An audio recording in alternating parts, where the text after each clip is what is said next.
tonight. It's been really great to see so many people participating in the different events that started on yesterday.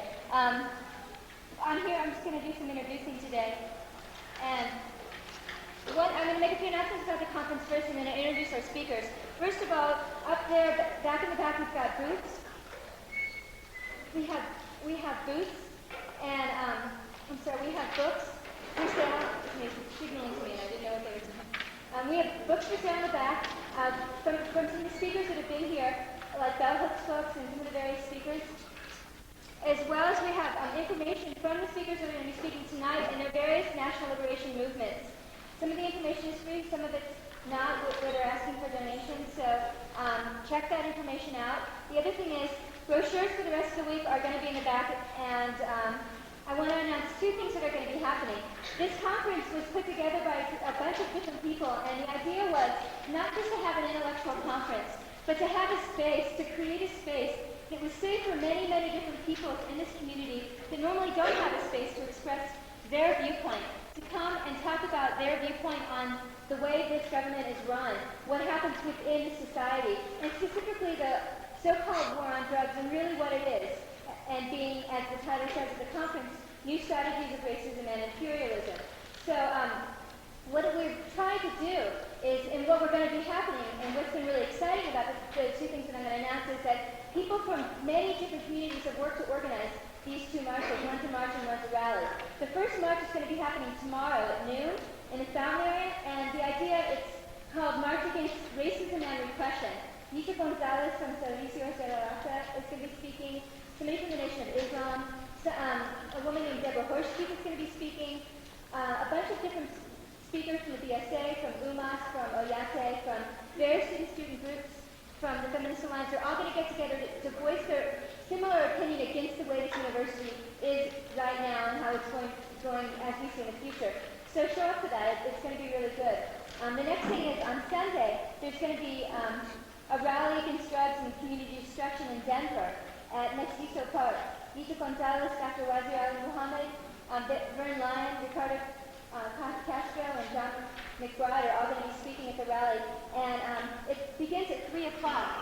What's been good about this rally is that it begins at 3 on Sunday, this Sunday, is that it wasn't created by a group of people group of people going down and trying to find out how they can have a rally in Denver, but it was a coalition of different groups within the Denver and Boulder area getting together to voice some sense of community around an issue. And the drug war seems to be, or the so-called drug war, is the issue that has worked and is working, and it's something we should all go out there for to support to show our support. So there's going to be a carpool if people want to go from Boulder, leaving from 1:45 at the Peace Center. War is not our only option. A call for a peaceful negotiated settlement of the conflict in the Middle East. It's a rally this Saturday from 11 to 12:30 at the west steps of the state capitol.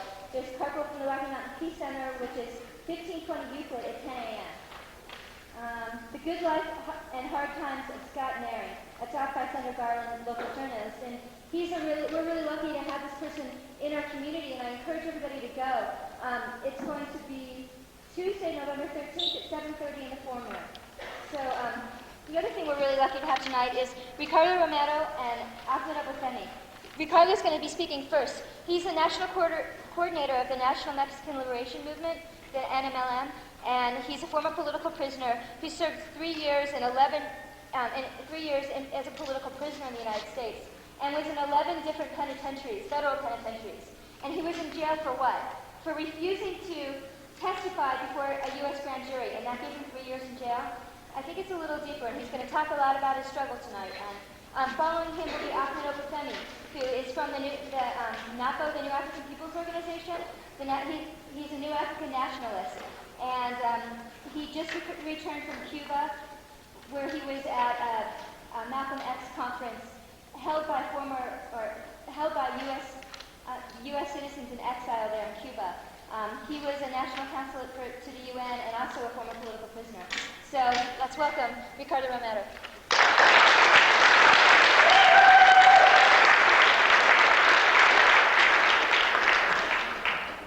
I want to talk about the material basis for a Mexican national liberation movement. And I want to talk in the confines of trying to generate some understanding about our particular people's struggle within the confines of the U.S. empire.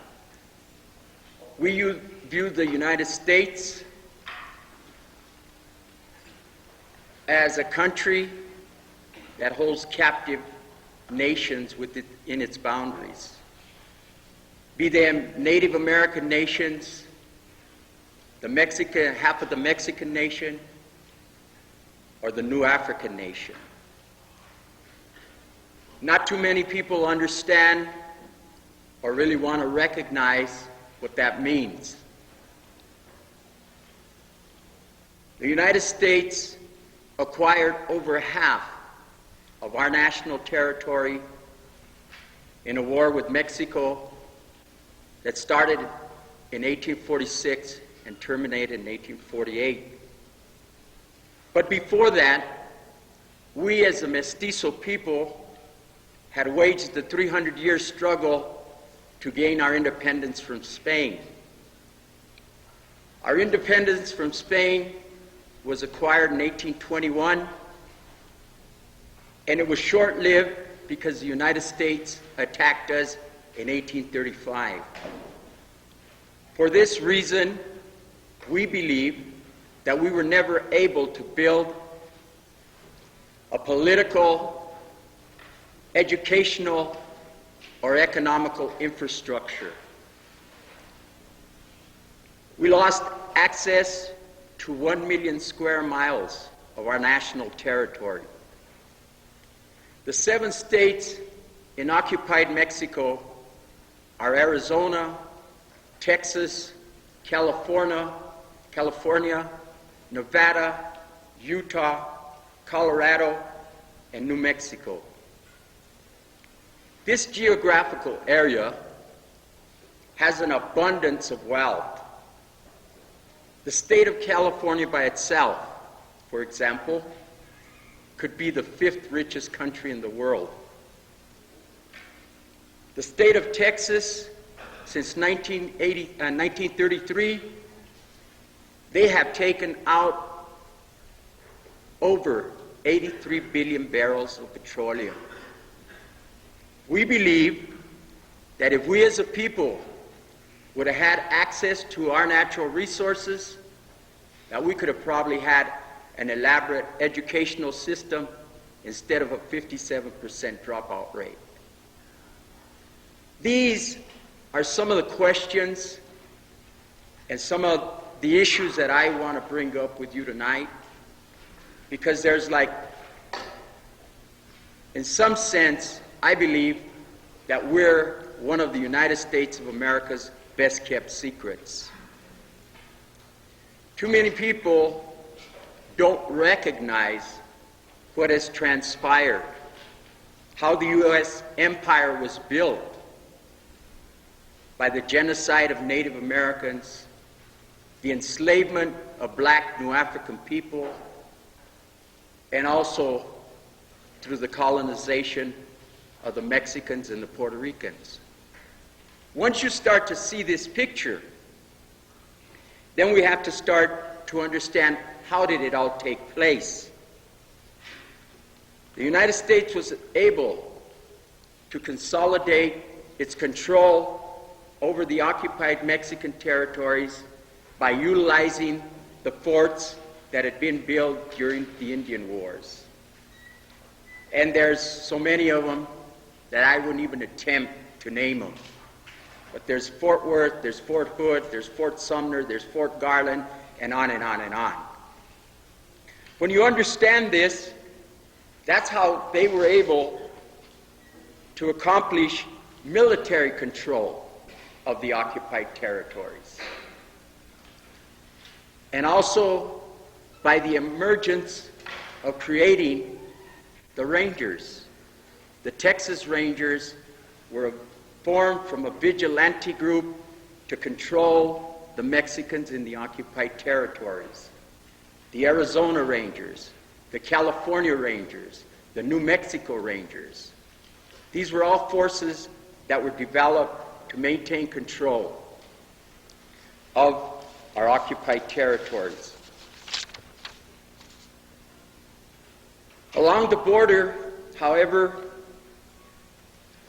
military rule was still needed to maintain the division of the homeland. In its inception in 1919, they had a military air patrol that was responsible for monitoring the Mexican border on the U.S. side. In 1910, there's an emergence of a Mexican revolution.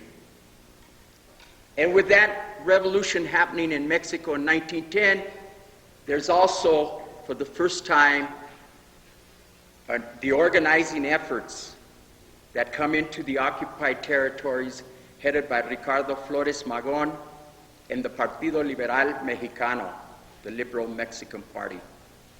And they came into California, into Arizona, and into Texas, and their goal was to gain support of the Mexicans in the occupied territories to overthrow the Porfiriato, the Diaz dictatorship in Mexico that had been ongoing for upwards of 50 years. In Texas, their strategy was to organize the workers, the Mexican workers, to support the Mexican Revolution. They went into Morenci, Arizona, and they organized the mine workers in Morenci. And their strategy there was twofold.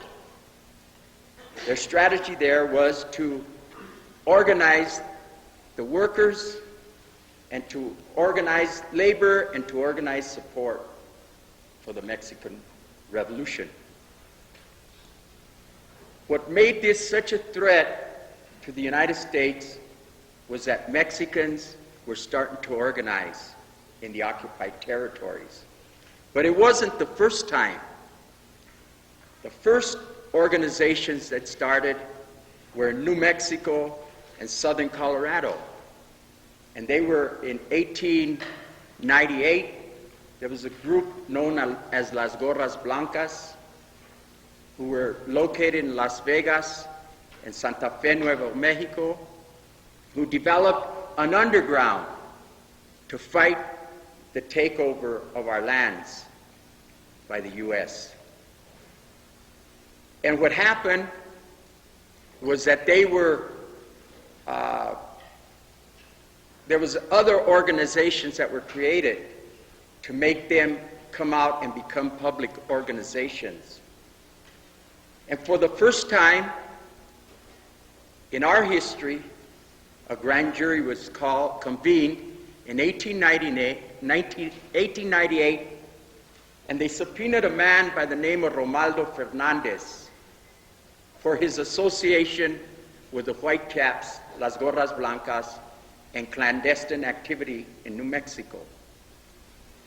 So even there, we see, when we think that we were the first ones to be called before federal grand juries in this country, even that aspect of repression goes way back to 1898, is the first case that we know of.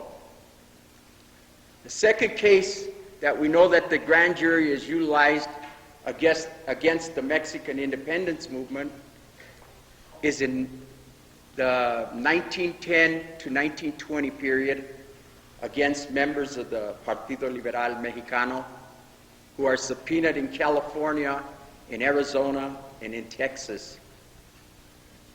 The escalation escalates so rapidly against the PLM that they move all the way to St. Louis, Missouri, so that they can publish their publications and try and keep things going.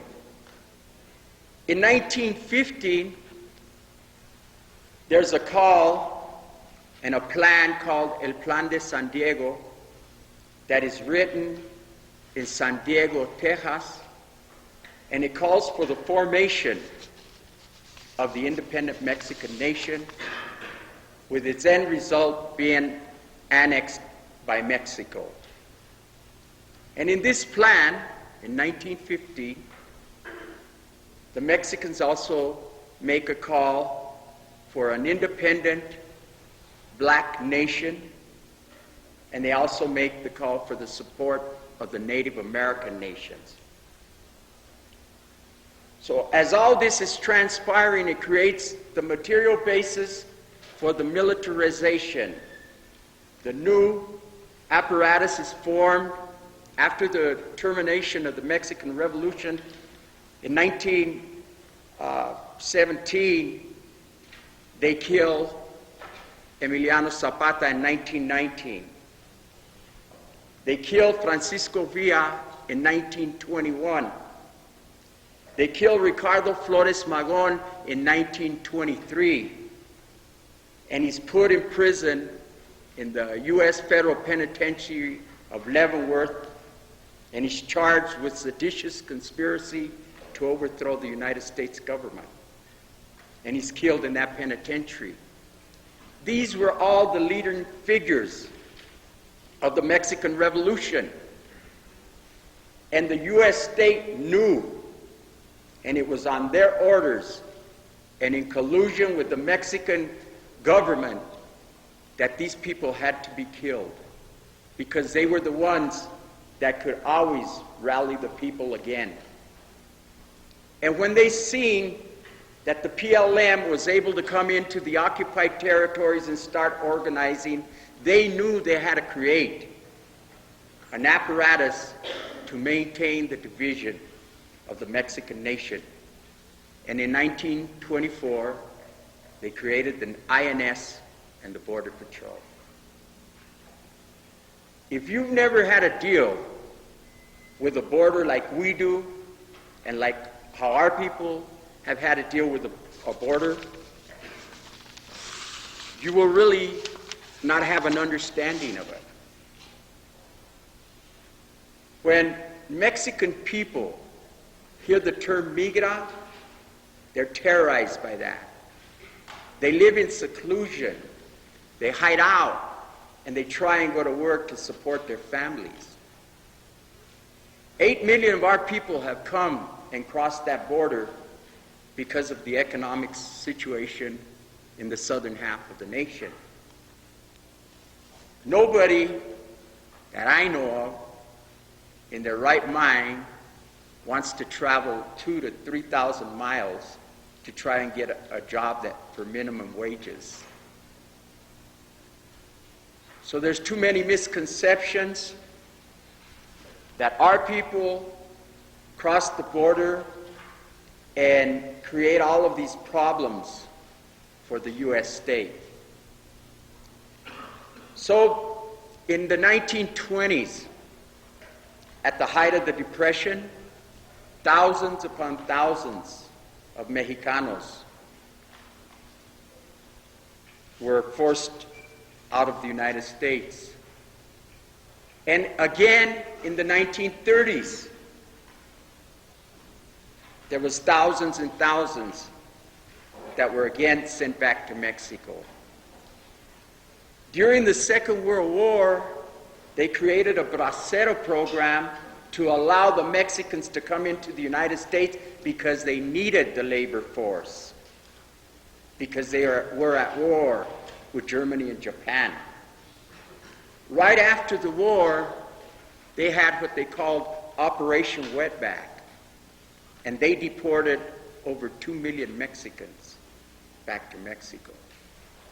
So it's always been the position of the United States and the border in relation to us has always been, when they need us, they make it accessible for us to come across. Once we've been used, then they deport us. So this is a history of a people who have lived under these repressive conditions. This is a history of an indigenous people. The Mexicano, the Chicano people are an indigenous people to the Americas. And the reason for that is we're descendants of the Mayas, the Olmecas, the Teotihuacanos, the Toltecas, the Chichimecas, the Zapoteca Mixteca, and the Nahuatlacas, who are the 7 tribes of Aztlán, that include the Texcocos, the Alcaluas, the Aztecas. So there's a misconception about us because we speak a Spanish language and because we have Spanish last names that we're a Spanish people. We're an indigenous people. The word Mexico is indigenous. It comes from the Indian tribe Mexica. There is nothing Spanish about it. Tortillas were made 10,000 years ago by the Toltecas. The Spaniards do not eat chile verde. They do not know what guacamole is. They do not know what tacos and burritos and frijoles are. So there's a misconception. And that's why we refute and we will not accept the term Hispanic.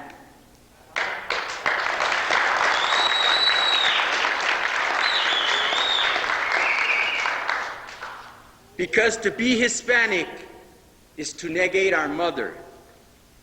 And anybody who negates their mother has some real serious psychological problems. And anything that the U.S. state wants to call us, we will never accept. It used to be Spanish American. It used to be Mexican American. Sometimes it's been Latino. And all of these other forms of identification that lead to our own inferiority complexes because we don't understand who we are. Our histories are not taught in the schools. So our children have this whole dilemma that we've all been through. And we're overrepresented in the prisons and underrepresented in these institutions here. So the only way that you can start to really understand about us is by learning from us.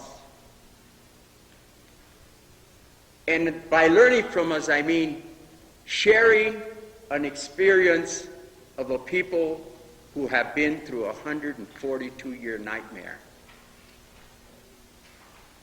The essence of every human being is understanding yourself. If you do not love and respect yourself, you cannot love and respect anybody else. And in many cases, that's what happens to the Mexicanos, to the New Africans, to the blacks, to the Native Americans. And we end up with all these psychological disorders. It's a real psychological question, the question of assimilation for us, because we're an indigenous people. And for us to have to relinquish all of that to be successful within this society is absurd. And we haven't done it. And sometimes I feel so bad that so many of our young children can't finish in this educational system. When we came from mathematicians, astrologers, scientists, we invented the concept of zero. You will not find that in the Roman numerals. The Mayan people invented the concept of zero 7,000 years before Jesus Christ was born. So it's a lack of this understanding. And it's also a planned strategy on the part of the United States not to let us understand and know our history. So the movement continues, and we continue to struggle. Coming up through the whole era of the 40s. In 1943, the Army, Navy, and the Marines attacked the Mexican community in Los Angeles, California, and they called it the Zoot Zoot riots. And you know what they did? They just battered and went around and beat every Mexican they could get their hands on. And it continues. Through the 50s, every Mexican organization, whether it was the GI Forum, LULAC, and I don't have to have any agreements with them, but I cannot distort history,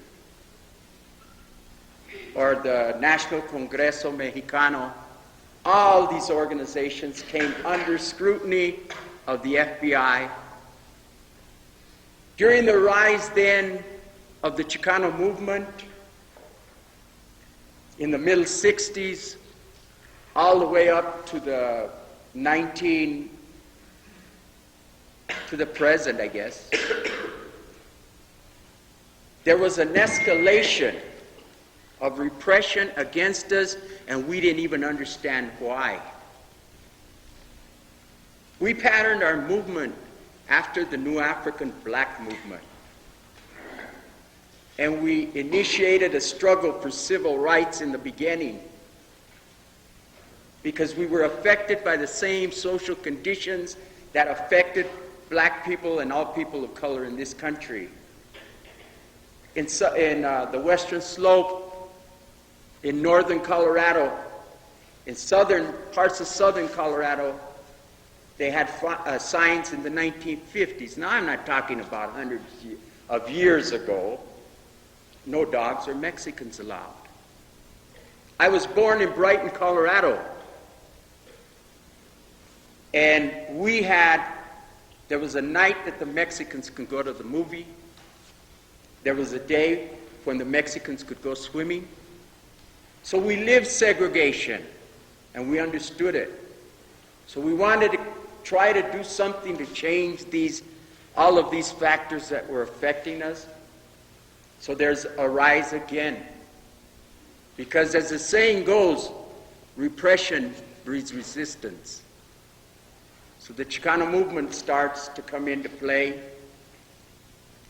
And the most serious thing we did, and we never even understood it, was in 1969, we made a call for our own nation. And when we did that, there was a wave of repression that was unleashed against us. And if you don't understand, because some of you are very young, on this campus, at the height of the Chicano movement, at the height of our struggle, in 1972 in the summer program at Boulder, Colorado, we had 1,700 Mexican students on campus. And it was because of UMAS.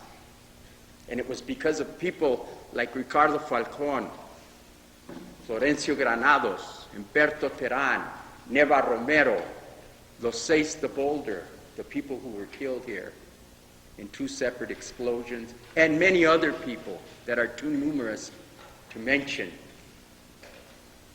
But because we made a call for a nation, that means we were not recognizing the legality of the U.S. Constitution. And we were making a call for the dismemberance of the U.S. state. And we didn't even understand it. And they understood it.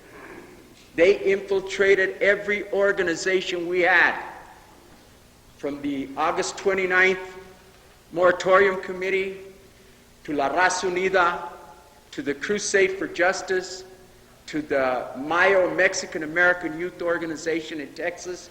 Every organization in the Chicano movement was infiltrated. And in 1972, Ricardo Falcón is assassinated in Oro Grande, Nuevo Mexico, on his way to a national La Raza Unida conference. And the original UMAS program on this campus was an independent program. And once they understood what that meant, and once they seen 1,700 Mexicans up here on this campus, all high risk, then the Coors family had to do something about it because they were on the border regions. And they were instrumental in destroying UMAS and destroying all of the Mexican programs that were on this campus. So we go on, and in the middle 70s, in 72, Ricardo's killed. In 1973, the Crusade for Justice is attacked. Luis Jr. Martinez is killed. And on that same night, the Secret Service was with the Denver Police Department when they pulled that raid. And the reason you Secret Service, you say, well, you know, you think they have certain roles in their intelligence gathering system. Well, it was because we had came out in support of the occupation at Wounded Knee. And the Wednesday before March 17th, we had a march and a rally in Denver of over 2,000 people supporting the occupation at Wounded Knee. And that Friday night, the Crusade was attacked. Junior was killed. 63 people were arrested. 4 Denver policemen were shot. Mario Vasquez was charged with the shooting of the Denver policeman. In 1973, Kiko Martinez is driven into exile. And in 1974, Los Seis de Boulder are killed. But it's not just happening here. In California, Ruben Salazar, we have the moratorium in 1970, a march, the largest march by Chicano Mexicanos against the war in Vietnam, 25,000 of us, and we're attacked by 9,000 police. 23 of us from Colorado were arrested at that particular August 29th moratorium. I happen to be one of them. 4 of our people were killed that day. Many of you probably heard of Ruben Salazar because he was a journalist, a writer for the New York Times, and the police killed him. But you never heard about Lynn Ward. You never heard about Jose Perez because they weren't in a bar where Ruben Salazar was. They were fighting in the street, and they got killed. So this is a history that we continue to face all of this repression. It didn't end there. In 1977, we formed the Mexican National Liberation Movement, and in 1978, our whole national leadership is in prison. Pedro Archuleta, Maria Cueto, and myself, as we're subpoenaed before grand juries. And we served, I guess, 9 months. Pedro served 11 months. Maria served a year, along with 18 other people. The most important thing was that nobody collaborated, nobody testified. Then they came back in 1980, and they indicted 11 of us for what they call criminal contempt for refusing to testify, and they put us in prison. I served 27 months out of a 3-year sentence. I never got one day of good time, and I'm glad they never gave me one day of good time. So I did all of this time in 11 different federal penitentiaries. And all because, again, and Maria did 24 months the second time around. And it's all because we dared to raise the question of our people, the oppression that's committed against our people, the atrocities, where the policies of the United States is wrong, where imperialism has to fail because it cannot gobble up all the world. And if you raise them issues, and if you're effective, they make you a target of repression. So we know what happened in the Black New African movement, to Malcolm, to Martin, to Medgar, and the list is the same on that side as it is on our side, but very few people, even here in this state, understand what has happened to us. So in understanding all of these facets of repression, 141 years that we've lived under the heel and the boot of the United States, and there's still a struggle. And our people are still conscious that we have to continue to struggle. For we have to make a better life for our young future generations and the generations that come after them. But the state never ends. The new strategy now is that they want and have implemented English as the official language. And it was passed in the state of Colorado. It's been passed in 17 states. And they try to tell you that the English-only movement is not supported by the state, by the government. Well, that is not true, because we have done an investigation of who the forces are that are behind the English-only initiatives nationally. And it's not just a statewide initiative that they want. They want a constitutional amendment. And now they got 4 bills in Congress and 4 in the Senate. And they have the support of 126 congressmen. And they have major support also in the Senate. We believe that the English-only initiative is a first step towards fascism. And that's not loosely said.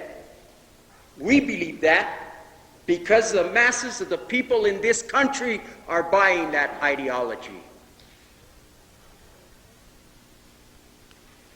Let's look at countries with language amendments. Nazi Germany restricted the ethnic languages. South Africa has language amendments. That gives you kind of a picture. A nation that was built of immigrants is making a call for a monolingual nation. I mean, if you want to give up your language, if you want to give up your history, that's fine. We're not going to do it. Other indigenous people aren't going to do it.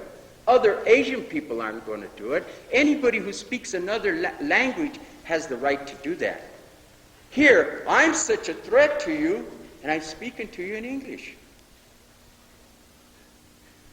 And the whole infrastructure of the United States, what language is challenging it? Be it judicial, educational, or political. Chinese, Vietnamese, Spanish. So that's like what I say, common sense and logic. It doesn't take a real genius to understand some of these things. So why do they want to implement English as the official language? Paul Gorman, who was the head of the U.S. Southern Command, said it's not the Russians that are the biggest threat to the United States. It's not the Cubans, and it's not the Chinese, it's the Mexicans. That was in 1988. He's the guy that heads all of the Southern Command, all of the troops that would go into all of Mexico, Central, and South America. Why do they have this fear? By the year 1995, Mexico will replace Japan and Canada and become the United States' #1 trading partner in the world. That means the whole economic infrastructure of this country is going to be tied directly to Mexico.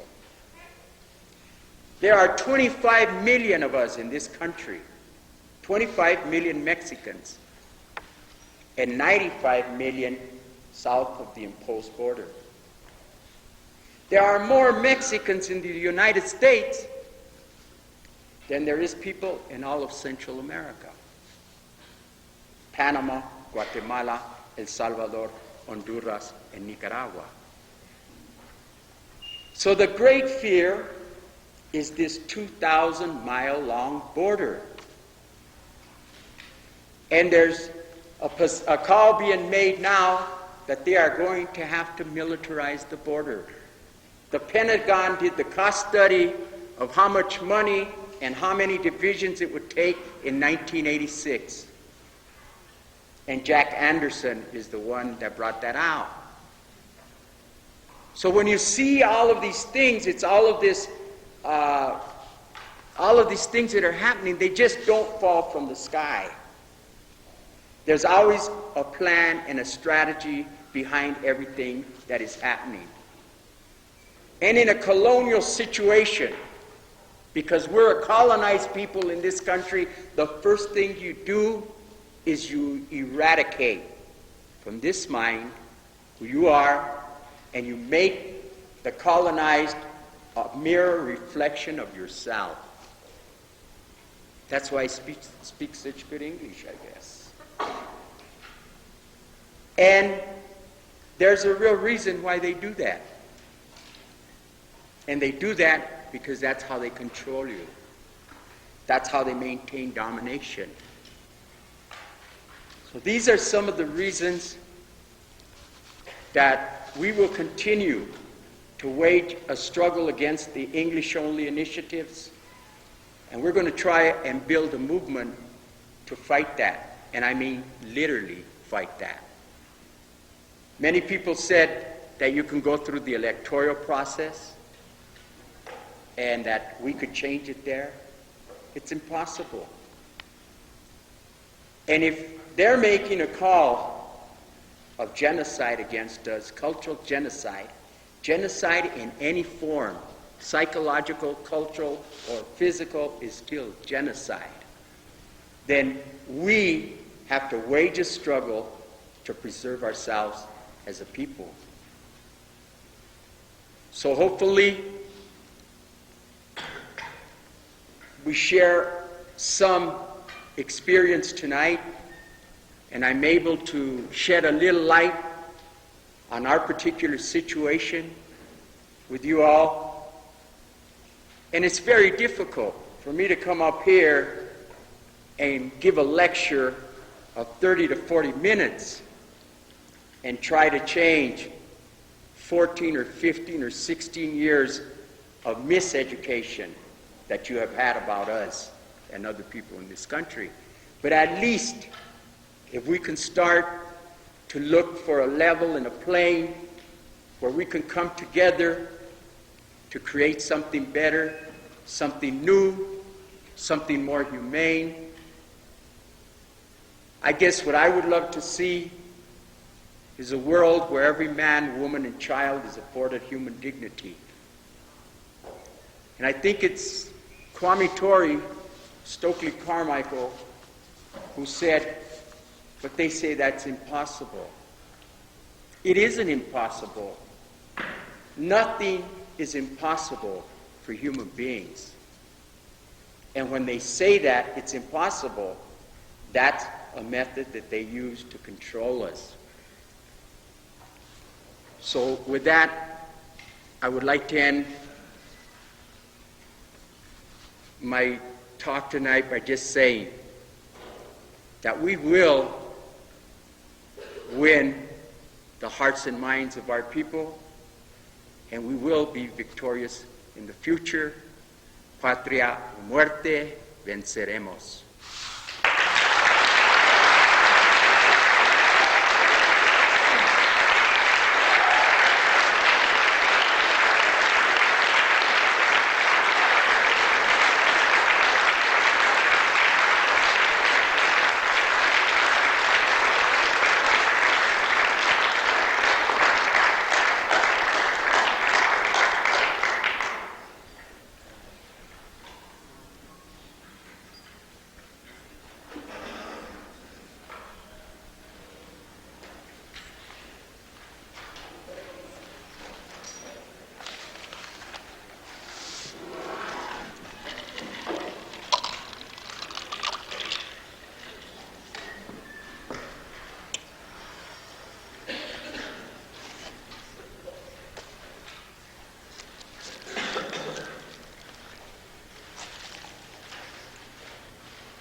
Malcolm lives in the people's struggle. His spirit is alive. Malcolm lives in the people's struggle. He will never die. If they come for me in the morning, they'll come for you at noon. Listen to what I'm saying. They may be coming soon. There are many pages missing from the books of history. Blood is the price of freedom, but it's no mystery why our prophets disappear. Why was our black prince shot down in his prime? What about the dreams of freedom that he left behind? Will we learn the lessons Malcolm taught? Will we join the battle that he so bravely fought? Malcolm lives in the people's struggle. His spirit is alive. Malcolm lives in the people's struggle. He will never die. Free the land.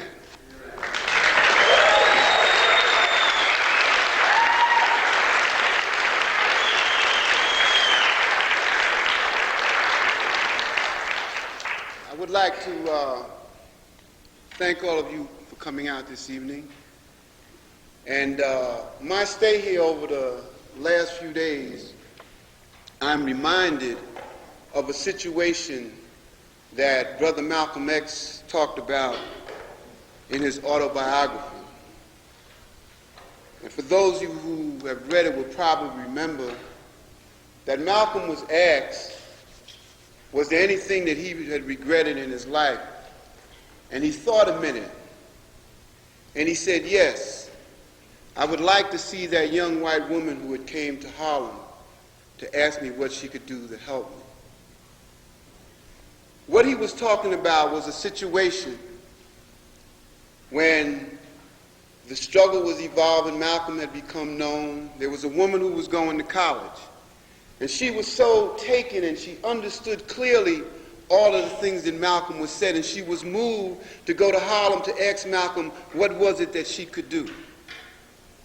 And Malcolm told her at that time that there was nothing that she could do. And it was one of the things that Malcolm regretted.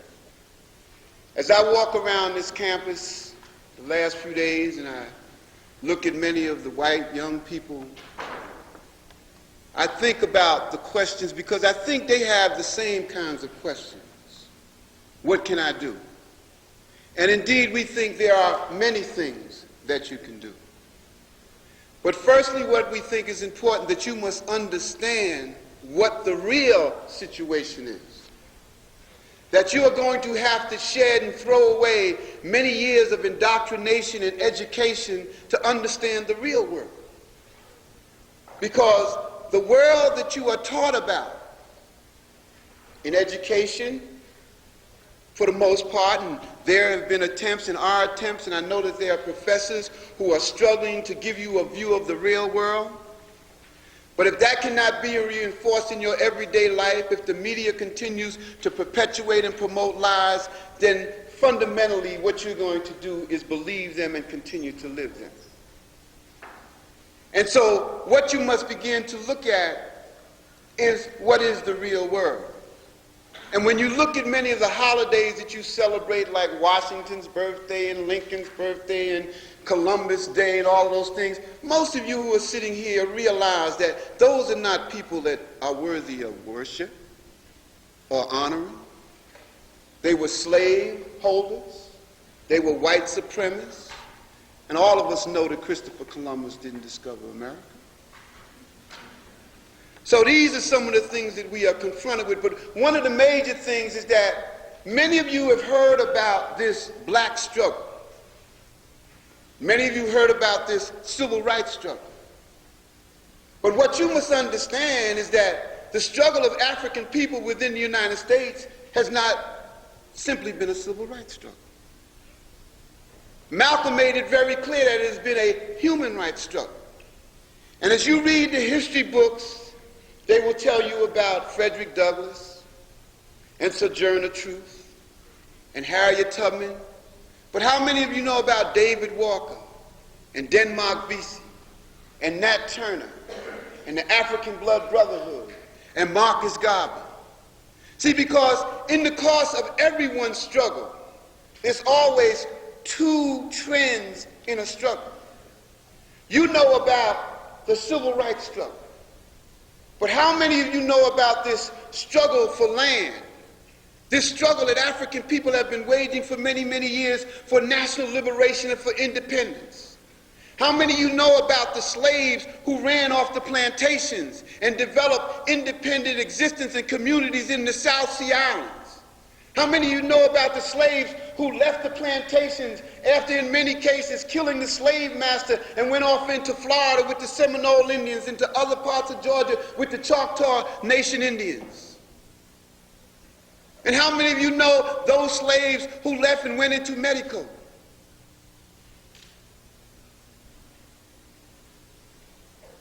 That's a glorious part of our history. And that's the part of the history that I want to talk about. Because I believe that the fundamental problem, the fundamental contradiction for our people in the United States is that we lack the power to control our lives. And that the fundamental way to gain that power is to build an independent black nation. It is called self-determination, and it's called taking control of our lives. Something that every nation in the world has done and is doing today. Most of you have read some parts of history or you've seen movies, and you know that people came into Africa and kidnapped African people and brought them here and enslaved us.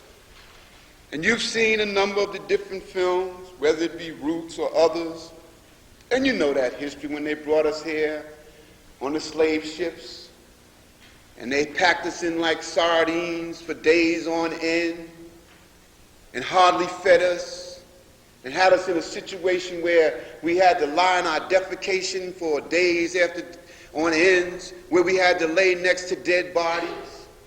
And most of you know that Africans resisted that. The historians tell us that at least minimally, at the bottom of the Atlantic Ocean is 50 million Africans. Some who resisted, some who jumped overboard and committed suicide rather than go into slavery. Many who were thrown over because they would be no use once they got here, they were so sick. But we know about that period. We know there were slaves who left the plantations and ran. There were slaves who refused to work. And we know how they tried to break the slaves. Tried to take our names from us. You remember Roots? You remember the scene where Kunta Kinte was being whipped, and the man asked him, what is his name? And he said, my name is Kunta Kinte, and he hit him with the whip, and he said, your name is Toby. And he said, my name is Kunta Kinte, and he hit him with the whip, and he said, your name is Toby. And he kept whipping him, and finally, because of the pressure from those around and the pressure from the community, Toby gave in.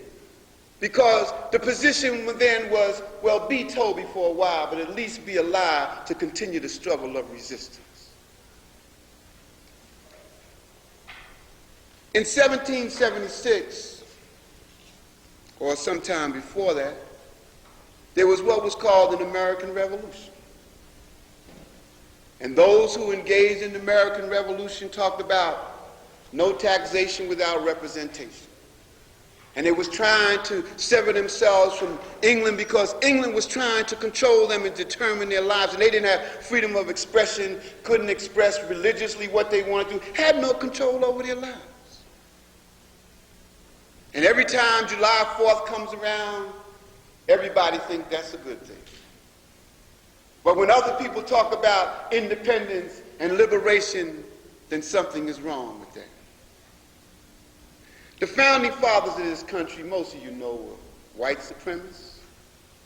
You know, they were slaveholders. I don't think there's no question there. But in that period, after we were in slavery for quite a while, black people began to organize. And there was a man named David Walker who was what they call a free slave. And David Walker was a writer. And he wrote this pamphlet called David Walker's Appeal. And because there was a lot of, what do they call them, shoremen who traveled a lot, David Walker also was a tailor.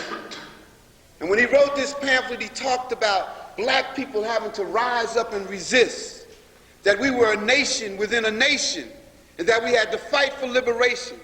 And what David Walker used to do, he used to sew these pamphlets into the linings of coats of the longshoremen who would take them to different places, and the word began to spread around. And you remember, this was 1829. And you remember during this period, in history books, they tell us, well, I'm not sure they tell us. I'm not sure that many people are informed, but there was a man named Denmark Vesey who talked about liberation, who talked about building a nation, and there was this rebellion that he was organizing. And he was organizing this rebellion to take over Charleston, South Carolina, and they were going to rip off the army, they were going to take the weapons, and then they were going to create an independent nation there. Then in 1831, there was another revolutionary New African, Nat Turner. And Nat Turner was a preacher. And Nat Turner said that he was moved by the Spirit, that God used to speak to him. And God told him to rise up and organize your people and go from slave plantation to slave plantation, organizing the slaves and take your liberation. And Nat Turner and his little crew used to meet out in the bushes and behind the sheds, and they used to talk about freedom. And when our people used to sing on Sundays when they would be getting married and jumping over the broom, they used to think and sing about freedom. They used to think we were singing spirituals, talking about the good ship Jesus. They was talking about freedom and liberation, but that's how we had to communicate. That's how we had to talk then.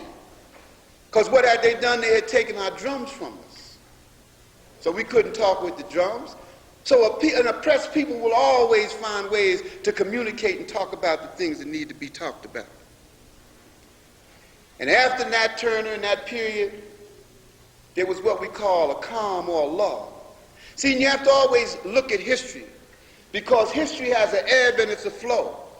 Sometimes there's this action and activity, and then sometimes it's like in battle, you must go forward and you must retreat, depending upon your ability to accomplish certain things. But then, lo and behold, along came the Civil War. And the North was fighting the South. And they was rumbling with each other to determine who was going to control. And so the North said, listen, came and told the slaves that if y'all join us and we win, we're going to give you 40 acres and a mule. Now that sounded good to people who had been enslaved. And so many of our people went. But there were some of us who went because we understood that if we were going to go fight, then we had to be trained, and then we were going to have arms. And so many of us didn't believe that they was going to give us something to fight. But we had a strategy of our own. And so after the Civil War, and Sherman began to talk about this land that we were supposed to have, and they began to talk about how it's going to be accomplished. When there became some contradictions, the soldiers who had weapons was prepared to fight. But then what happened? They disarmed many of them, but the others they turned into what was called buffalo soldiers, and they sent them westward to help them in their conquest of the Native Americans and the Mexicans. Now, that's a blemish on our history, but that's the reality. That's what it is. And after that, there was a Reconstruction period. You remember that period where things got relatively calm and they attempted to open up the society and they started electing you. We had some black Congress people and black people into the Senate. But lo and behold, after the Civil War, the North was in a conspiracy with the South. Because the very same Confederate soldiers and generals that they had defeated and that we had defeated was in a conspiracy to develop a clandestine military formation called the Ku Klux Klan. And while there was the illusion that everything was all right and that we could participate in the body politics of the nation, the Ku Klux Klan used to find out who was the most militants, who was bound to resist, those who were spokespersons, those who was committed to freedom, and they would go to their houses and they would burn down their houses and they would lynch them. They lynched them in the railroad stations. They didn't have no gall. They lynched them in the streets where everybody could see them.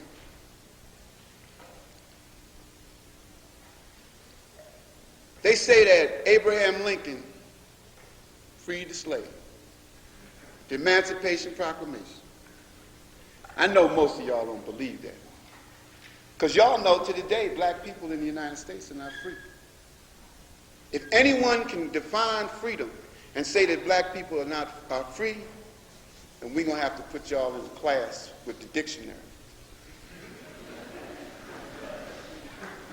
But what they did after that, they created the 13th Amendment. And the 13th Amendment said that African people were free.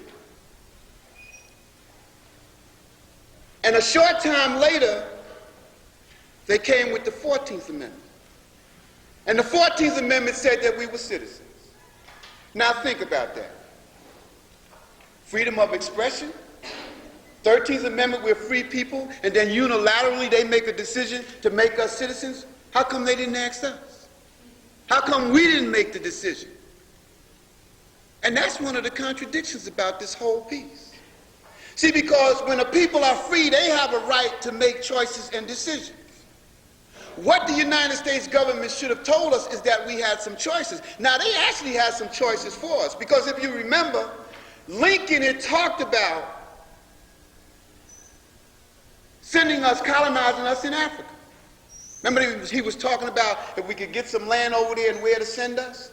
And then he was also talking about sending us towards the west.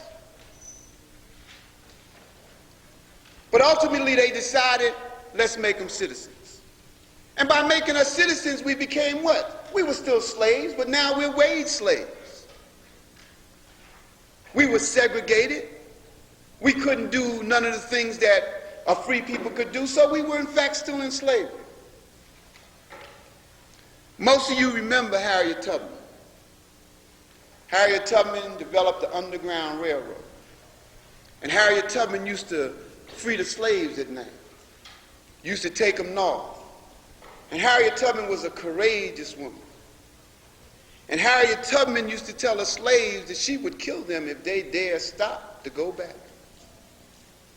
And Harriet Tubman is what was called the general, and she fought in the Civil War and things.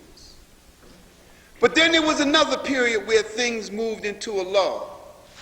And in the 1900s, we talk about the rebellions and the riots and the many, many Africans that got killed.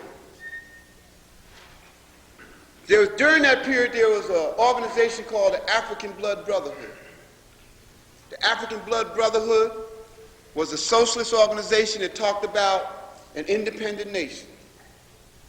And they were in Tulsa, Oklahoma. I know many people were shocked when the mayor of Philadelphia dropped a bomb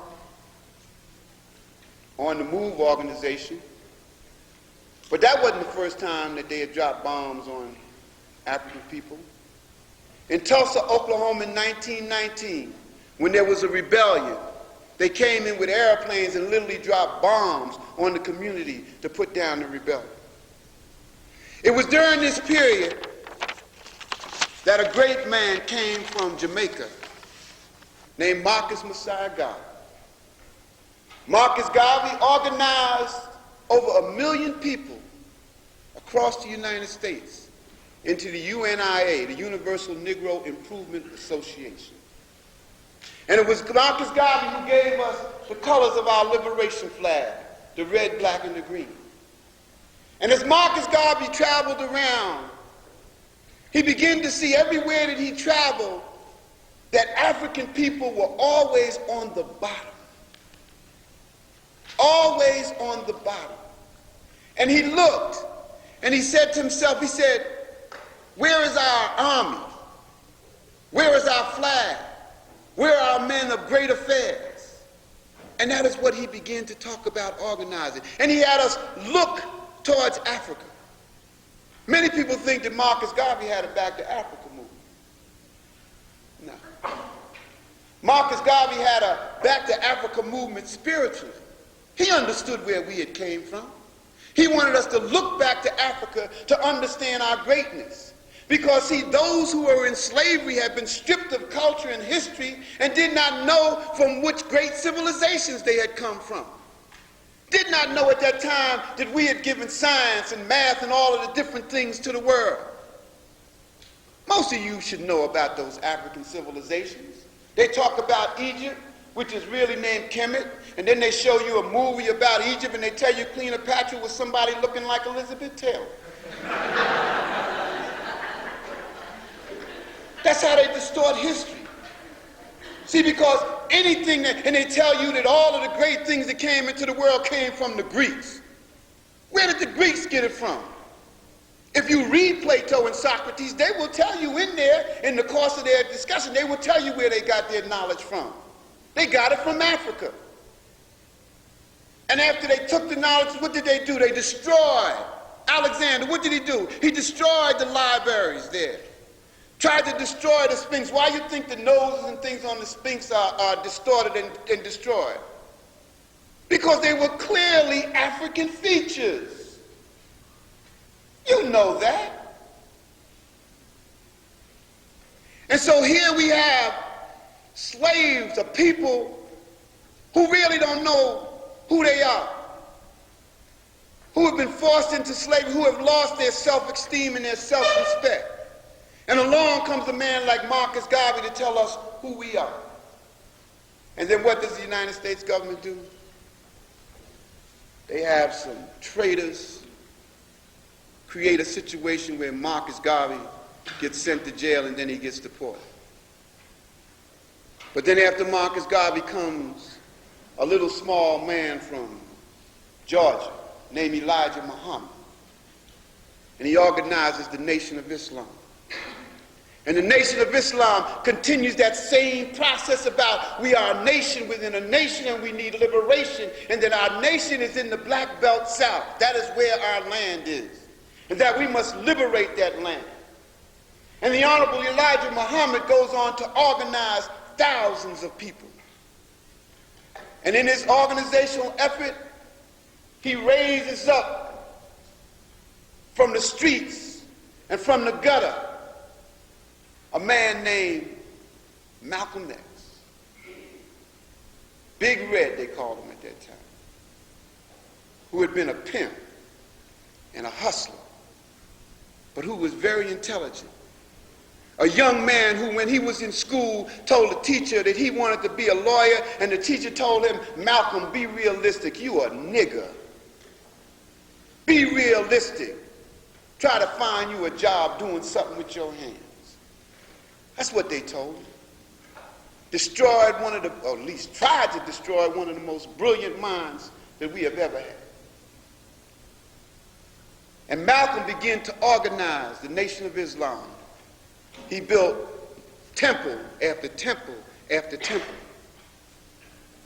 And in 1963, Malcolm began to understand that the question of liberation was not totally just a religious question, that indeed God works through men, and that one could just not sit and wait for the divine beings to change the conditions of an oppressed people. And so Malcolm in 1963, even while he was in the nation, began to make his speeches more political. The message to the grassroots, the ballot or the bullet, the last message. Not religious presentations, but political presentations. Talking about if we need to build a black nationalist army, we will build a black nationalist army. Talking about the question of our right to self-defense, self-respect, and self-determination.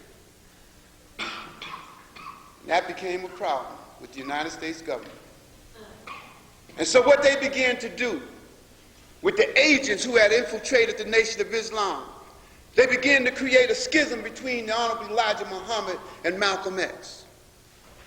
Because those that were there, many who was in the leadership in Chicago, was there for the purpose of making money.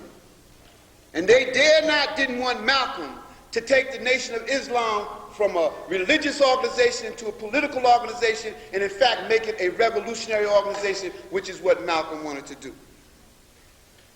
And so when President Kennedy was shot, Malcolm had given a presentation. After the presentation, someone asked him a question about the president, and Malcolm said it was simply a case of the chickens coming home to roost. And it was that statement that they used to suspend him from the Nation of Islam. After 90 days, Malcolm went along with the suspension. After a number of days, when he saw that he was not going to be reinstated, Malcolm created his own organization. And shortly after that, on February 21st, 1965, Malcolm was assassinated. Never able to fully implement his plan and his strategy and his program. We are the children of Malcolm X. Malcolm X is the ideological father of the Republic of New Africa. In 1966, 67, 68, there was a lot of motion in the streets. There was the development of the Black Panther Party, the Revolutionary Action Movement. Organizations in the South like SNCC and others were organizing and moving, and the masses were in the streets. The Civil Rights Movement was dealing. And then outside of that, the Puerto Ricans, the Mexicans, and North Americans were fighting different kinds of struggles, and all of these struggles was creating a lot of political turmoil for the United States. Then there was the anti-war movement. And it was a very good time in the United States, if only we could have seized the time. But then the United States government and the Federal Bureau of Investigation under the leadership of J. Edgar Hoover came up with a strategy. It was called COINTELPRO. And here's what they said about the Black Liberation Movement. It said that we must prevent the coalition of militant black nationalist groups, which might be the first step towards a real Mau Mau in America. Now you know what Mau Maus are, right? Y'all know about Kenya, right? You know what the Mau Maus did, right? So they were concerned about that. Also, to prevent the rise of a Messiah who could unify and electrify the movement. And they said that Malcolm could have been one such person. And then they also said that Martin Luther King would be if he would stop acquiescing to white leadership. That's interesting. I guess he stopped acquiescing in 1968, and that's why he killed him. And it said, to prevent violence on the part of black nationalist groups by pinpointing potential troublemakers and neutralizing them before they exercise their potential violence. That's deep. That reminds me of a man like Geronimo Pratt, who's a prisoner of war right now, who got medals of honor from Vietnam, and who, when he came home, joined the Black Panther Party. And they understood that he knew what he was doing because they had taught him well. But when he got home, he realized that the war wasn't in Vietnam, that the war was right here in the streets of America. And so they incarcerated so that he would not train others with the skills that he had. To prevent groups and leaders from gaining respectability by discrediting them to the responsible Negro community. Dig that. You know, that's like, these are radicals. They're going to jeopardize your job. They're going to jeopardize your $50,000, $60,000 home. Y'all can't relate to that. And so what they did actually was to put a split between the civil rights movement and the human rights movement.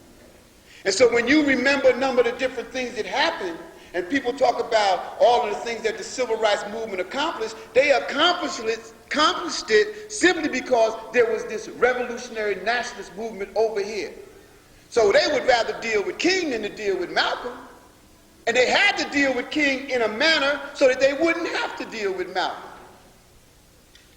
And King understood that. And the civil rights movement understood that. We are clear that on many occasions the civil rights movement told the United States government, listen, y'all better give us this, because if we don't get this, y'all gonna have to deal with them other folks. Now obviously they was using it tactically sometimes to help get what they want, but that's what it was. To prevent, this is number 5, to prevent the long-range growth of these organizations, especially amongst the youth, by developing specific tactics to prevent those groups from recruiting young people. Now, y'all know why that dope is in our community. Now you know why these gangs was created by the United States government and given weapons. So that they could control them as opposed to us. To create a division between the revolutionary organizations and the youth. That is why on December 4th, 1969 in Chicago, Illinois, Fred Hampton was assassinated while he slept in his bed. Because one of the things that Fred Hampton was doing, he was 21 years old when he was assassinated. Fred Hampton, who had come from the gangs, was pulling the gangs into the movement. And that's why they assassinated Fred Hampton.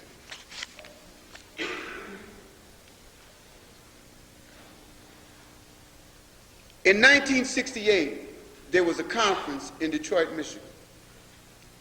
And this conference developed out of what was called the Black Power conferences. And the first one was in Newark, I think it was. And the second was in Philly. And out of these conferences, it was very clear as people sat and discussed that the question of nationhood came up. And again, as we see in history, the ebbs and the flow, revolutionary nationalist formations moving forward and then backwards, in the civil rights movement moving forward and backward. In the 60s, in 66, 67, the cry was, it's nation time. And so in 1968 in Detroit, Michigan, 500 black nationalists came together and formed the Provisional Government of the Republic of New Africa, identified the states of Mississippi, Louisiana, Georgia, South Carolina, and Alabama as the national territory of the colonized black nation within the U.S. borders. And then it went about its work. At the very inception, the United States government was surveilling that conference and began to put into play a strategy to try to destroy the movement. And so what did it do? It started writing letters from the Brother Mario Badeli, who was one of the leaders then, to the Black Panther Party, saying that Brother Mari was talking bad about Huey Newton, and in hopes that the Black Panther Party would begin to attack the Republic of New Africa, and the Republic of New Africa would in turn attack back. They began to write all kind of letters, not only to the RNA, but to the Black Panther Party. They would write letters to individuals saying, yeah, your wife was supposed to be in a conference out in somewhere, but she's really with so-and-so in the party. All of these different things. They would surveil, they would tap phones, they would look at people's mails, they would go to their jobs. All of these to undermine, they would create confusion within the movement. And because our movement at that point was not sophisticated, because we were not to the level that we could understand that the government would really do such a thing, then a lot of these things created confusion. So there was a period where we couldn't even trust one another. Paranoia began to develop in the movement.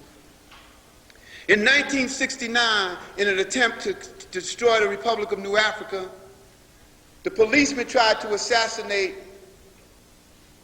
the vice president in Detroit. New African security men defended themselves and shot 2 policemen. Eventually they went to trial for murder, and they were all acquitted of murder. In 1969, I talked about the murder of Fred Hampton. Again, the counterintelligence program as they attempt to destroy this movement that's growing and developed.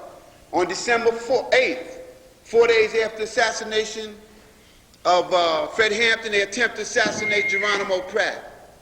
Eventually, they fight back. For 3 hours, there's this shootout. And eventually, the community comes out, and the 13 Panthers who are in the office walk out. And when the United States government goes in, they see why they were unable to kill any of the Panthers. Because after Fred Hampton had been assassinated, Geronimo Pratt had fortified the Panther office in LA. Sandbags, gun ports, and things like that. Knowledge that he had learned in Vietnam. And when they went in and saw that, they created a Geronimo Pratt task force, and a short time later, they incarcerated Geronimo, and Geronimo has been incarcerated as a prisoner of war for 20 years in California. August 18th, 1971, a morning attack on the Republic of New Africa's house in Jackson, Mississippi, under the guise of having a warrant for a fugitive from Detroit. 6:30 in the morning, coming to serve a warrant. Tank, bulletproof vests, machine guns, 45 police and FBI agents. And when they come to the house, they don't yell out the name of the person who they have the warrant for to come out. They say, Imario Badali, come out of the house. A part of that conspiracy to continue to assassinate. There develops a shootout. But see, we had learned our lessons. See, we didn't just talk the rhetoric about self-defense. We learned from the assassination of the Panthers all over the country. And so when they shot tear gas into that house, fire came out of that house. And in the aftermath, when the smoke cleared, there was one policeman dead, an FBI agent, and a policeman wounded. And all of those who were in that house walked out. They ultimately went to trial, was given life, and all of them today are out because of a campaign that was waged around them, a legal and political campaign. And so what we have is the history of our struggle of this period, capsulized somewhat, but hopefully enough to give you an understanding that this revolutionary nationalist movement exists and continues to exist today. And although the government attempted to crush it, and it did set us back seriously, it began to rebuild in the 70s. So in 1978, we built the National Black Human Rights Coalition. And while we was building the National Black Human Rights Coalition, the Provisional Government of the Republic of New Africa, and those of us now who are in the New African People's Organization, New African Independence Movement, was beginning to build our alliance with the Mexicanos and with the Puerto Ricans and with progressive North Americans. And we began to talk about this strategy of dismantling the American empire. And we were in conferences, and we were in struggles, and we were in campaigns. And then in 1979, 3 days before a national march on the United Nations raising up the question of self-determination, New African freedom fighters of a Black Liberation Army unit went into Clinton State Prison and liberated Assata Shakur. And Assata Shakur remains free today in Cuba. But 1979 was a very good year, because that was the same year that the Puerto Rican prisoner of war, Guillermo Morales, was liberated from Bellevue Hospital in New York. In fact, 1979 could have been a very good year, but we missed Leonard Peltier. Leonard had gotten out on the grounds, but because there were some miscalculations, we missed Leonard. Hopefully the next time we won't miss Leonard. So we are talking about a revolutionary movement. We are talking about a movement that understands that as a part of that process, we must be prepared to defend ourselves. That as a part of that process, we understand that the United States government is waging war on us. Now, it's not a declared war, but it's a war nevertheless. They didn't declare war in Korea, did they? They didn't declare war in Vietnam, did they? They ain't declared a war yet in the Middle East, but believe me, there will probably be a war. So we should not be taken in by the fact that they don't say it's a war, that it's not a war. If you look at the statistics and the conditions of new Africans here in the United States, it is very clear that there is a war of genocide going on. A lot of times when we talk about genocide, people say, well, they're not just killing people like they kill the Jews in the ovens and things like that. Well, obviously they don't understand what genocide is. You see, because genocide is not simply the physical killing of a people. International law says that genocide is killing members of the group, causing serious bodily or mental harm to members of the group. Now, clearly we've been caused seriously bodily harm and mental harm, deliberately inflicting on the group conditions of life calculated to bring about its destruction in whole or in part. Now, there are psychologists and psychiatrists who are saying that black youth, particularly black young men, are what? An endangered species.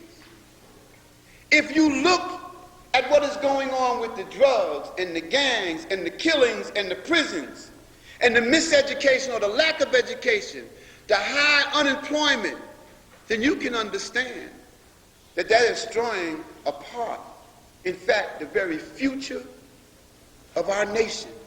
In fact, what they are attempting to destroy are our revolutionary soldiers.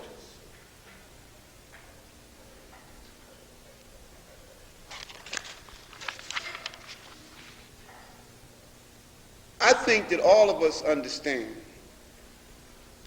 that the question of self-determination of any people is something that we must all support. Right now, there are over 150 political prisoners and prisoners of war in the United States. New Africans, Puerto Ricans, Mexicanos, Native Americans, North Americans. In fact, you know, when I was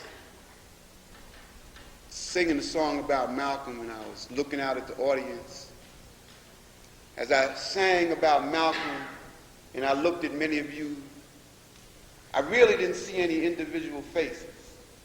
And perhaps I was just hoping or wishing. But as I looked around into the faces of the white people who are here, I didn't see your individual faces, but in each face, I saw John Brown. I saw John Brown. And I remember what Malcolm once said when he was talking to some white people again. And they asked Malcolm, and this was the period after he had made some changes and had a different perspective. They asked Malcolm what it was that they could do. And Malcolm said, well, you can be like John Brown. And you know what John Brown did? John Brown went to war against the system. And so, as I close, I simply want to tell you that there is a movement for national liberation amongst new Africans in the United States, that it is a growing movement, that it is a just movement, that it is a movement worthy of support, that is a movement which is going to grow and develop and organize its people and who is going to fight by any means necessary. We think that it is important for us to change the reality of this world.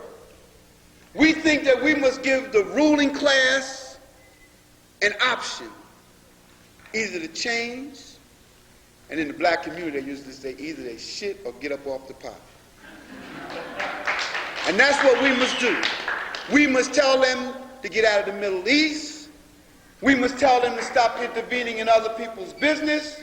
We must tell them to stop exploiting other people's natural resources, because that's the only way that it exists. And when we look at the reasons why third world people and third world nations are so depressed and can't give their people the necessities of life like food and clothing and shelter, it is not because they don't have the wherewithal. It is not because they don't have the sense. It is because someone else controls the resources in their land. And that's what it's about. Malcolm said that land is the basis of all independence. And so if a people don't have land, if they don't control land, then they cannot have self-determination. And that's why you see that every war that has ever been fought has been a struggle for control of land. And if African people are going to be free here in the United States of America, then our struggle must be a struggle for land. We intend to have that, we intend to win that, and we hope to see that in the very near future. Thank you. Free the land.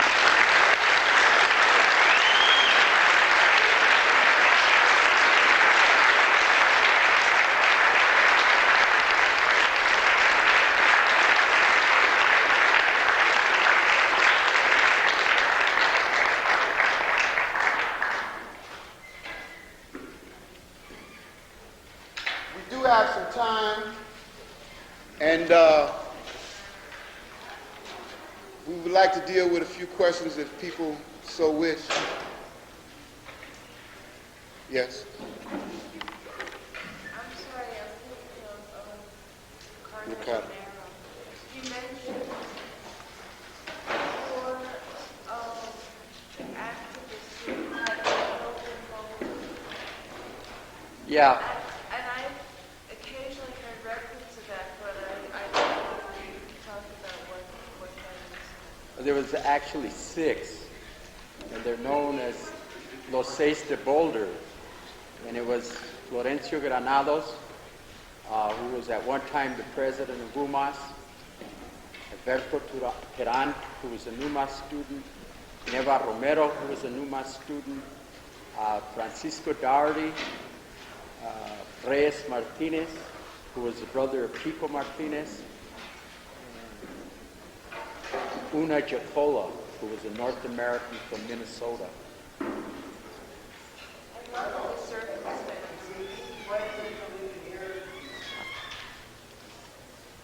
She just wanted to know who the people that were killed in Boulder were from the UMass, who were involved with the UMass organization, some of them, and I just gave the names of the people. What were the circumstances? The circumstances were that there was 2 explosions in 2 different cars in like a 48-hour period that these activists were killed. One of the explosions occurred in Chautauqua Park, and the other one was at in front of Publix, a liquor store here.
there's not that much land, and as you say, if people want land.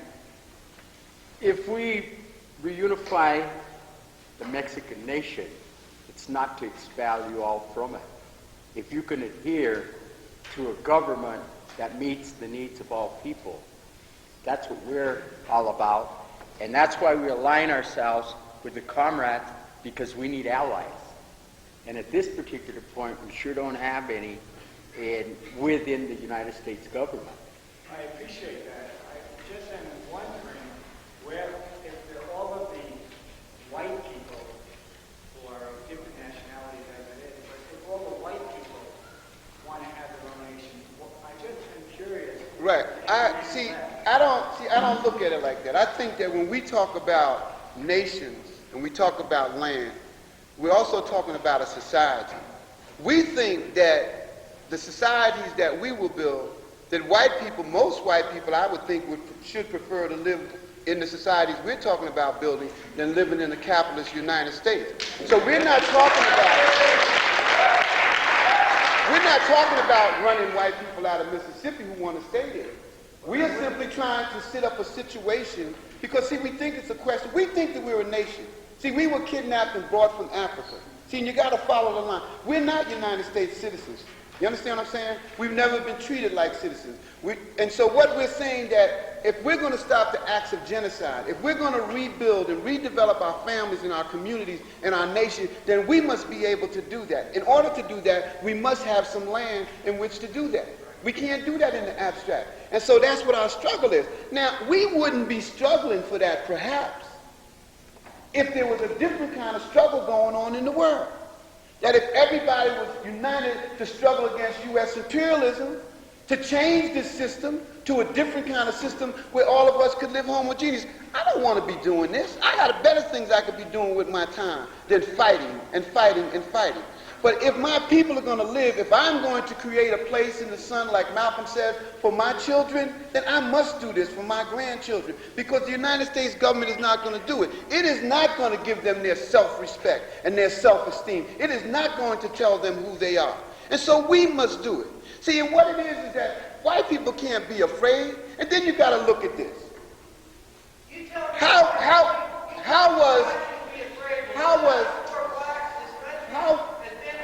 You're being disrupted. You're being disrupted. You're being disrupted. You're being disrupted. Now, I'm not supposed to be afraid. Okay, listen, you're being disrupted. And let me just tell you something. Listen, I'm not. He's talking. Let me explain something to you. I'm not a professor. I don't teach in school. I don't have no qualms about defending myself, and I know how to deal with disruptors, and I'm asking you to be very kind. You know what to talk to.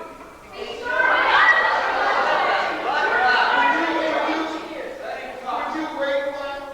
I'll talk to you. Would you wait till we finish, then we can have all the conversation you want. Right at this point, I'm trying to deal with some questions that the other people are asking. You asked a question, you made a statement, give someone else a chance. So you understand what I'm saying? So it is not, and then you got to go back and remember, see, that geography keeps changing. For example, right now in the Soviet Union, the United States is supporting all of the different struggles for autonomy and independence, right? So if they can support it over there and tell them how they should, how come they can't support it here? So it is not, see, what people get confused about as because we talk about our nation is that it's a fight against you as individuals. It is not. It is because we think, and the history, we built this land. We are responsible for the development. We created the basis for this country being what it is. We asked for five states that we have lived on, worked on, built on, and fought on, and died on over a period of 400 years. You understand? A landmass where over 50% of our people presently live, and according to the United States statistics, at the rate that we are going now, in those 5 states, we will be from 62 to 65% of the people in that landmass area. So that is something that we should control, because I think there's a question of community control on a particular level. So we don't want people to get defensive about us wanting to have independence. See, it is a life and death struggle for us. You know, all the times when I sit here and talk, and right now while I'm talking, my young brothers and sisters are being killed in the street. Somebody's probably been shot down by the police, somebody done OD, somebody done died because they didn't have food to eat, somebody died because there's no heat in the apartment. You understand? The rats done bit some young child. They done ate some kind of paint that is killing them. There is no 7 out of 10 of us drop out of high school before we finish. 50% of those who graduate can't read above a 6th grade level, so how are they going to participate in the job market in a technological society? 1 out of 4 black young men are in prison. Heroin, AIDS, drugs are destroying our community. 25% of AIDS, women with AIDS are black. 80% of children with AIDS are black. $1 in the black community is only worth 57 cents, and it's worth $1 in the white community. And you're going to tell me this is not genocide? You're going to tell me that this ain't no war? I mean, I don't like to get emotional, but I mean, we're talking about a life and death struggle. And people be raising some abstract questions. You understand what I'm saying? It is, but I mean to the degree that you must understand. You I understand your point, but your colleague also has a point. I'm simply asking a very practical question. There's only so much land, and if each group of people want land for themselves, I'm simply asking, where do the rest of us go? And I'm not making a racial statement here. I'm simply saying, where do we go? Okay, it's a very, the answer is real simple. The land base that exists is controlled by 2% of the ruling class, so you should be challenging them. And everybody gets so upset when we talk about independence and the creation of something new, where every man, woman, and child is afforded human dignity. That is not happening in this country. It has never happened. So why would somebody fear moving to make that happen? That's what really bugs me. Why would anybody fear moving to make something new that is better for all of us happen? And it's this whole fear because of what we've lived in this country. And it's the whole question of white supremacy and racism that has maintained these divisions. So now you think, oh, if the Mexicans get their land, then they're going to do this to us. If the new Africans get the land, oh, they're going to enslave us. It's not that at all. We're talking about building a new social order where everybody will have a better life. If people don't want to be a part of that, then we will drive them out.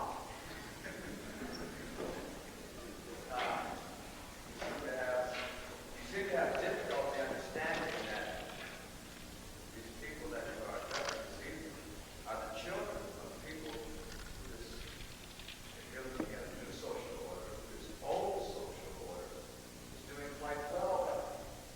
So to ask people to change something that for them isn't broken is essentially ludicrous.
have some water? Yeah, Can I kind of like mediate this and kind of, can I have some rock for the chair? Go ahead. The reason I'm standing up is not to pull right now. I can't talk sitting down. I won't respond to you. I ask you to this buddy's been every time I go to class, I love talking to, the descendants, children of ruling class families, right? Now, I'm getting pretty damn upset too. Listen, I've been teaching a long time, and a lot of those children of these ruling class families are all over the bloody world doing great work. They're all over, and a lot of them are doing wonderful work. And somebody like you come on and not know what the fuck you're talking about, insults these young people.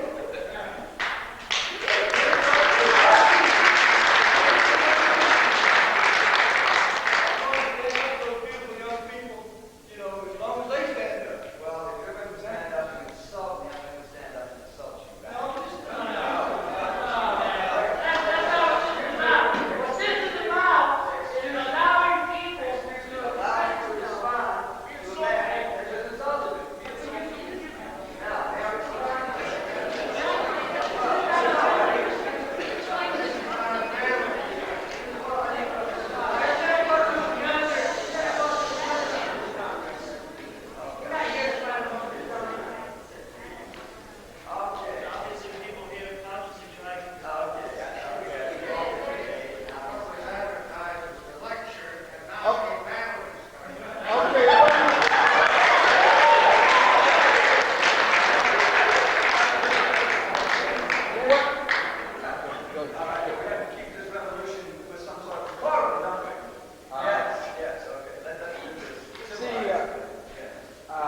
It's like you're trying to run with something tonight, and you're creating a whole misconception of everything that you came late. I don't know if you heard the whole presentation. I don't think you really wanted to hear them, and I think you're just coming here to try and stir up something, and I don't know for what reason. See, we came here, and we basically said that we were going to lay out what we felt and how we view things and the history of our particular people's struggle. We didn't come here and tell everybody, you have to join us, you have to be a part of this. We're telling you what we're going to do, what we're doing with our people in our communities, and we're also trying to disseminate some information. How are you going to change something in a 40-minute lecture that people have been through all of their lives? I mean, the only person they said that could do that, they crucified him. So, I mean, let's be, realistic of what it is that we're trying to do here. I didn't come here to waste my energies with somebody who's got a set agenda on something. I came here to disseminate some information to these young people because they're the future. And hopefully, something will click. It did in me at some point in my life. And I'm not saying, well, you have to do it, because I hate dictatorships. I think that's what we struggle against. So I think as long as we can keep it in that context, if you've got some questions, we'll try and answer them. We probably don't have all the answers. Did you? Yeah, just one thing, like the gentleman here about Will Brennan from the Dartmouth League. See, that's where the problem is. Not just do we want to try to open up communication, not just do we want to let you know what we have been through and what we're still going through, but it's people like that that don't want to listen. It's people like that that make our struggle that much harder. It's not that we think we have the answers, because heaven knows we don't have all the answers.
I was just wondering what you both thought about, like, the black people and the Mexican people that are in political power. Like, Jesse Jackson came to my old high school this year and spoke about the drug war, and what you guys thought about, you know, the people that are in political power right now in positions. What do you think about them?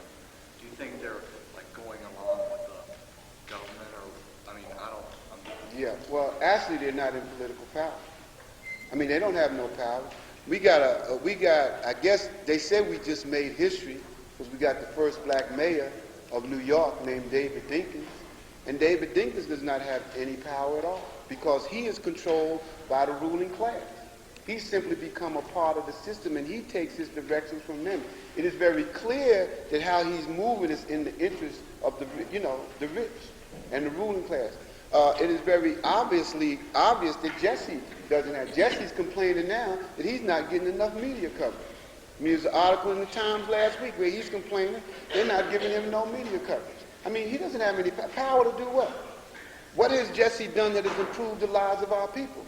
What has Dinkins done? What is Bradley? What do mayors and black mayors and governors do? What would a black president of the United States do? He would still be he or she would still be the president of a white capitalist society. You understand? And they would be doing the dictates of the ruling class. So Jesse has come out in support of invasions. You know what I'm saying? Why would he do that if he had any power? So what I'm simply saying is that we don't believe in the electoral process because that system, it has historically been proven that it doesn't work. And in fact, the only time black people generally get elected is when it is in demise, and then what they're going to do, say, see, we gave them a chance, and see, they couldn't even run it, but they didn't give them no resources, no money, and they was always undermining. Every day in the newspaper, there's an article undermining David Dinkins. And so what is David Dinkins now doing? His position in terms of how to deal with the war on drugs and how to deal with criminality is to hire 5,000 more police, lay off 35 city workers, cut the social, the budget for the social aspects of society. And he has got power. He's working in the interest of the people. I beg to differ. There's no black individual, and I guess Mexican or part of it, that you can tell me that has any power and that has made any decision that have substantially changed the condition of our lives in this society. I basically feel the same identical way. There's a mayor in Denver, Federico Peña, but the social conditions of the Mexican people have not been elevated in any way. We still have, it's basically what Ahmed is saying, there is no way that they can make any change. They gain individual political power, but they never have political power for the masses of the people. For that reason, I'm anti-electoral myself. Okay, we'll deal with two more questions right here and right here. I was just curious, you said that it was dominated by a white capitalist society. What is your view on capitalism? Capitalism, by its very nature, is exploitive. So you don't believe that there is the opportunity? Just out of curiosity, what other system do you believe provides more opportunity for, say, Chicano or blacks to move up into the elite classes? Well, for social mobility? I can tell you about a system. I have been to Cuba 5 times, and I have comrades in Cuba. And I can tell you that Cuba, even under the blockade, offers their people more than here. They get free education, free hospital care. There's no drugs in the streets. People don't worry about it. They get housing, and they get it at a very minimal cost. And you can imagine what they would do if there was no blockade, if it had not been 30 years of the United States trying to destroy them. And they have done all of that under that auspices. The United States government understands, and imperialists and capitalists understand, that a socialist society would be the kind of society that we would all live in, because then there wouldn't be the struggles of class, because there wouldn't be that kind of difference. We would all have decent homes. We would all have free education. We would all be guaranteed jobs. We would all be guaranteed free medical care. The reason that my people are dying at such young age, you know that a black man in the United States will not live longer than a man in Bangladesh? Are you hip to that? Won't live longer than a man in Bangladesh, one of the most poverty-ridden places in the world. I mean, that says something. If we have free hospitalization and things like that, if it was something that you automatically got, then it would be a different situation. We think that people should be guaranteed food, clothing, housing, shelter, and education, and above all, they must be offered defense. We don't even have defense because the police are occupying armies in our community, and in fact, it is the police that we have to worry about who's going to kill us. So what I'm saying is that there are examples of societies that exist.